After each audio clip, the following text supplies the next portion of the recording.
पढ़ेंगे लिखेंगे बनेंगे नवाब, खेलेंगे कूदेंगे बनेंगे सहवाग। आज अगर हर एक खिलाड़ी को कोई भी दिक्कत का सामना करना पड़े, उसके साथ उसकी ये बहन, उसकी ये बेटी जरूर खड़ी रहेगी साथियों। नमस्कार, लाइव सिटीज देख रहे हैं आप, मैं हूं ताज। बिहार में स्पोर्ट्स का दौर जो है अब काफ़ी हाई होने जा रहा है और स्पोर्ट्स के क्षेत्र में बिहार जो है देश में, और बिहार से ओलंपिक के खिलाड़ी निकलने जा रहे हैं। यानी कि अब से बिहार में जो भी खिलाड़ी को दिक्कत आएगा, खेल मंत्री उनके लिए तत्पर हैं।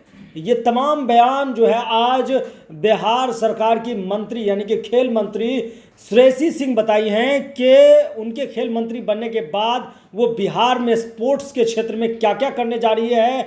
आज आपको बता दें कि वो जमुई के एक प्राइवेट स्कूल एसोसिएशन के जिला स्तरीय खेल समारोह में शिरकत करने आई थी। उसमें वो क्या कुछ कह रही हैं श्रेयसी सिंह, बिहार के खेल मंत्री, पहले आप वो सुनिए।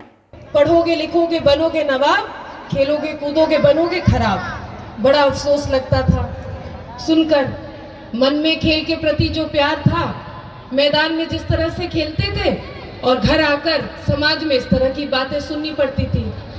आज लेकिन जब परिस्थिति बदली है, समय बदला है, जब माँ बाप और स्कूल के सभी गुरु खेल कूद के तरफ हम लोगों को प्रोत्साहित कर कर भेजने का काम कर रहे हैं, ये समय आ गया है कि हम बोले पढ़ेंगे लिखेंगे बनेंगे नवाब, खेलेंगे कूदेंगे बनेंगे सहवाग। साथियों, इस खेल की दुनिया ये एक ऐसी दुनिया है जहां कोई शॉर्टकट नहीं है। दिन रात मेहनत करनी पड़ती है, संकल्प के साथ, दृढ़ निश्चय के साथ एक लक्ष्य को पाना है।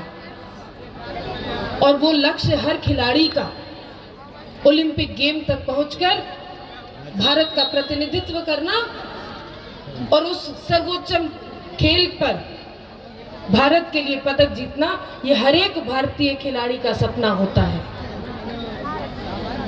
पदक बहुत जीते, लेकिन ओलंपिक गेम्स में पदक जीतने का ये सपना शायद मेरा भी अधूरा रह जाएगा। लेकिन आज जो जमुई के प्रतिभाशाली बच्चों को हमने दौड़ते हुए देखा, जिनको हमने खेलते हुए जिनकी कहानी सुनी, मुझे ये पूरा यकीन है, पूरा विश्वास है कि ये जमुई के बच्चे ही आने वाले स्वर्णिम खेल के भविष्य का और मेरे इस अधूरे सपने को पूरा करने का संकल्प उठाएंगे और जरूर जमुई का प्रतिनिधित्व करता अगले ओलंपिक गेम्स में सिर्फ प्रतिनिधि नहीं, लेकिन पदक विजेता भी बनकर आएगा। ये सपना सिर्फ मेरे अकेले का नहीं, ये सपना पूरे बिहार का है साथियों। हम आपके थ्रू इस सपने को जीतना चाहते हैं। हम लोग खेल की दुनिया के जब चर्चा करते हैं तो अक्सर असुविधाओं की, दिक्कतों का सामना करना पड़ता है, लेकिन दिक्कत के साथ अगर वो पैशन हो, वो जुनून हो कि खेल के आगे बढ़ना है, तो अगर ये मैदान जिस दिन समतल नहीं मिलता, हम लोग खुद से मिट्टी भर के भी इसको समतल बनाने का काम करते हैं। हमको याद है जब हम ट्रेनिंग करते थे शॉटगन शूटिंग रेंज पर, तो अक्सर उसमें टारगेट नहीं डला रहता था, मशीन सेट नहीं मिलती थी। हम सब भारतीय दल के खिलाड़ी, चाहे कोई भी पदक विजेता हो, हम खुद से अपना टारगेट भरने का काम करते थे, रेंज को सेट करने का काम करते थे और फिर उस पर निशानेबाजी की हम लोग ट्रेनिंग लिया करते थे। मैं आपको ये कहानी इसलिए बता रही हूँ कि यदि वो लक्ष्य सामने हो और लक्ष्य को प्राप्त करने का दृढ़ निश्चय हमने उठाया हो, तो कोई भी असुविधा हमें पीछे नहीं करेगी, बल्कि उस असुविधा का सामना करके हम खुद से मेहनत करके आगे बढ़ने के काबिलियत और क्षमता रखते हैं। लेकिन आज साथियों समय बदल गया है। अब आपके सामने सिर्फ एक खिलाड़ी नहीं, आपकी बड़ी बहन, जिसको एनडीए की शीर्ष नेतृत्व ने एक खेल मंत्री बनाने का काम किया, मैं उस नेतृत्व को सर झुका के प्रणाम करती हूँ कि आज के बाद हमारे जमुई के बच्चों को, जमुई के खिलाड़ियों को एक भी असुविधा का सामना नहीं करना पड़ेगा। हमारे कार्यालय, हमारे घर के दरवाजे जिस तरह जमुई के हर एक व्यक्ति के लिए, जनता के लिए खुले हुए थे, ठीक उसी तरह से आज अगर हर एक खिलाड़ी को कोई भी दिक्कत का सामना करना पड़े, उसके साथ उसकी ये बहन, उसकी ये बेटी जरूर खड़ी रहेगी। साथियों, जिस फील्ड पर आज हम लोग उपस्थित हैं, इस फील्ड के लिए हम लोग अथक प्रयास कर रहे थे कि पिछले 5 सालों में इस पर काम हो और उसको सुंदर स्टेडियम का निर्माण कार्य कराया जाए। लेकिन आज एक मंत्री बनने के बाद सबसे पहला लिया गया निर्णय इसी स्टेडियम का है साथियों, जो 12 करोड़ 99 लाख के साथ यहाँ पर badminton court, volleyball, synthetic track, washroom और कवर्ड स्टेडियम की निर्माण कार्य कराया जाएगा। मैं आशा और उम्मीद रखती हूँ कि आने वाले अगले वित्तीय वर्ष में इस काम को पूरा शुरू किया जाएगा और साथ ही साथ इसको सीमा तय करके इस काम को खत्म किया जाएगा। मैं private school and children welfare association को धन्यवाद देती हूँ कि आपने इस सुंदर आयोजन को इस व्यवस्था में करके दिखाया, लेकिन आगे भी इस स्टेडियम में लगातार इस तरह से कॉम्पिटिशन्स होते रहे, ट्रेनिंग की व्यवस्था बनी रहे और हमारे जमुई के बच्चे अपने सपने को, संकल्प को पूरा करने में आत्मनिर्भर हो। मैं उम्मीद करती हूँ कि आप लोग इस स्टेडियम का देखभाल उसी तरह से करेंगे जिस तरह से एक खेल प्रेमी को एक खेल मैदान का देखभाल करना चाहिए, और जहाँ जहाँ आपको भी मेरी आवश्यकता और सहयोग की ज़रूरत पड़ेगी, मैं आपके साथ भी खड़ी रहूँगी। साथियों, जब हम लोग राष्ट्रमंडल खेल गए थे तो ये कहानी आप लोग को बताती हूँ।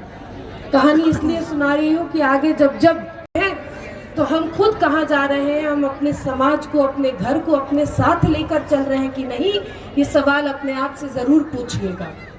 जिस दिन हम राष्ट्रमंडल खेल ऑस्ट्रेलिया में जीते, उस दिन पदक जीतने के बाद क्रिकेट का स्टेडियम देखे, टीवी पे देखे होंगे, पूरा ऑडिटोरियम किस तरह से नारा लगाता है, जोश रहता है। ठीक उसी तरह से हमारे सामने भी ऑस्ट्रेलिया की खिलाड़ी एमा कॉक्स थी, और एमा कॉक्स ऑस्ट्रेलिया की खिलाड़ी और श्रेयसी सिंह भारत के खिलाड़ी के बीच निशानेबाजी का स्वर्ण पदक का वो कंपटीशन था। जब हम लोग सामने खड़े हुए थे तो हम तो अंतर्राष्ट्रीय क्या कहते हैं, विदेश में अपने आप को अकेला महसूस कर रहे थे। तो हम अपने हाथ में बंदूक लेकर खड़े थे और पूरा स्टेडियम ऑजी ऑजी करके नारा लगा रहा था, तो डर भी लग रहा था। आज जितने कॉम्पिटिटर्स यहाँ पे, जितने पार्टिसिपेंट्स हैं, खेलने से पहले थोड़ा सा डर लगता है कि नहीं, थोड़ा सा नर्वसनेस होता है, तो वही नर्वसनेस भी हो रहा था, डर लग रहा था। लेकिन उसी स्टेडियम में स्टैंड में हमारे साथ हमारी बड़ी बहन और हमारी माँ भी उपस्थित थी। वो लोग भी कम संख्या में थे, कुछ भारत के मीडिया के बंधु भी थे। तो उन लोगों ने एक साथ अपना ग्रुप बनाया और स्टेडियम के स्टैंड में जहाँ एक तरफ ऑजी ऑजी के नारे लग रहे थे, वहीं पर धीमी ही सही लेकिन बुलंद आवाज में कहा, भारत माता की जय। और साथियों, इस भारत माता की जय का जो चमत्कार उस दिन ऑस्ट्रेलिया में था, वो आज सिर्फ जमुई ही नहीं बल्कि पूरे भारत का इतिहास बन गया। हमने पाया कि उस भारत माता की जय के नारे में सिर्फ हम भले ही फील्ड ऑफ प्ले पर अकेले खड़े थे, लेकिन हमारे साथ साथ बिहार और भारत के हर उस खेल प्रेमी की उम्मीद, हर उस खेल प्रेमी का सपना जुड़ा था। और मैंने अपने आप को उस समय, उस क्षण अकेले नहीं पाया, बल्कि अपने सभी भाई बहनों के साथ वहाँ पर मन में संकल्प लेकर बंदूक उठाकर निशाना लगाने का काम किया। और आप सब लोग जानते हैं कि स्वर्ण पदक जीते। स्वर्ण पदक जीतने के बाद जब हम लोग फील्ड ऑफ प्ले से हटकर मीडिया में गए, तो मीडिया के सभी भाई बहनों ने पूछा कि यू कम फ्रॉम इंडिया, आप भारत से आती हैं, but where in India do you come from, आप भारत में कहाँ से आती हैं। उस दिन गर्व से हमने सीना चौड़ा करके कहा कि जमुई हमारा घर है, बिहार के लिए खेलते हैं। अगले दिन ऑस्ट्रेलिया के अखबारों में छपा, Bihar girl wins gold medal for India. और साथियों, वो जो गर्व का एहसास मुझे उस दिन हुआ, मैं आज भी आपसे बात कर रही हूँ तो रोंगटे खड़े हो जाते हैं। साथियों, वो क्षण मैं लफ्जों में बयां नहीं कर सकती, लेकिन हर एक उस खिलाड़ी को मैं यही मंगल कामना करती हूँ कि उससे भी आगे बढ़कर वो बिहार और भारत के लिए पदक जीते और जमुई का नाम रोशन करे। इन्हीं शब्दों के साथ, इन्हीं शुभकामनाओं के साथ मैं आपको तहे दिल से पुनः धन्यवाद देती हूँ। अपने पूरे private school and children welfare association के सभी पदाधिकारियों को धन्यवाद देती हूँ। बहुत बहुत धन्यवाद। जय हिंद, जय बिहार, जय भारत। और एक बार पुनः हाथ उठा के मुट्ठी बंद करके, और ये संकल्प की मुट्ठी है। किसकी मुट्ठी है?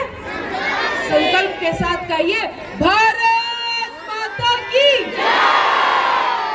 तो आपने सुना कि किस कदर बिहार के खेल मंत्री, जो खुद भी खिलाड़ी रह चुके हैं और कई सारे गेम्स में वो मेडल भी जीत चुके हैं, और एनडीए के यानी कि बीजेपी से वो विधायक हैं, उसके बाद एनडीए शीर्ष नेतृत्व में उन्हें नीतीश कुमार के मंत्रिमंडल में यानी कि बिहार सरकार के मंत्रिमंडल में जगह मिला।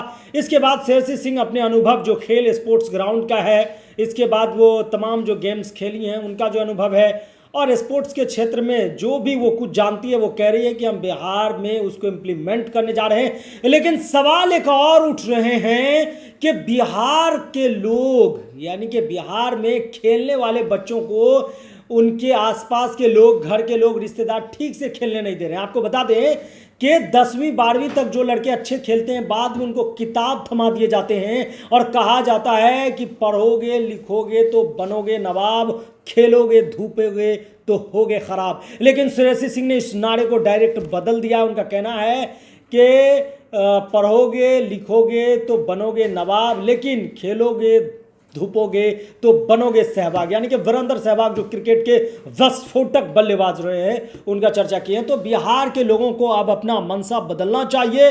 अगर बच्चों में स्पोर्ट्स के प्रति रुचि है तो उनकी अंदर की ख्वाहिश को दफन नहीं होना देना चाहिए।